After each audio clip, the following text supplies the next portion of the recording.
حضور دا تسی راہ ہی کدی نہیں دسیا، تسی تو کہندے ہو سانو منو، سانو منو۔ جے رسول میں حضور نہیں پڑھیا، کسے حدیث وچ بھی نہیں پڑھیا کہ کسے صحابی کولو کسے دنیا دار اس ویلے دے مشرک کافراں نے، رومیاں نے، ایرانیاں نے کسے صحابی کولو پوچھیا تسی کون ہو؟ وہ پوچھتے سن یار جس نبی دا کلمہ پڑھ کے نہ دن ویکھ دیو، نہ رات ویکھ دیو، نہ صبح ویکھ دیو، نہ شام، نہ لشکر، نہ سمندر، نہ دریا، دسو تو صحیح اس نبی دی شان کی۔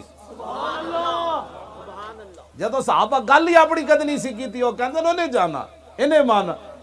حضرت خالد بن ولید جا رہے سن تے رومیہ نے پوچھا، انہاں کہا یار دسو تواڈے نبی دی شان کیویں؟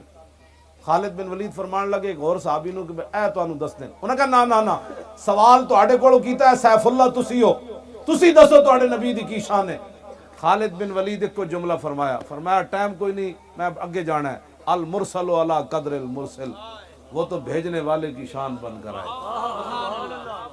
سچ آنکھاں تے رب دی، اے پیر صاحب نے خالد بن ولید ہے فرمان دا ترجمہ کیتا، بھیجنے والے کی شان بن کر آئے۔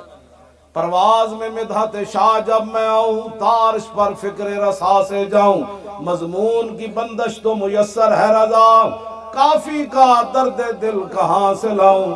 اعلیٰ حضرت کہندے میں بریلی دے کمرے بہ کے تے نعت لکھی، پھندا سامنے لگے ہوئے، انگریز پھانسی واسطے سید کفایت علی کافی نو لے جا رہے ہون، اور مرچاں تے نمک استری کا پھیر کے تے بھرے ہوئے، تے پھر بابا این چلے تے نال انگریز کمن لگ پون، بابا کی ہوئی؟ فرمایا لبے بام بھی پکارا، سرے دار بھی صدا دی، میں کہاں کہاں پہنچا تیری دید کی لگن۔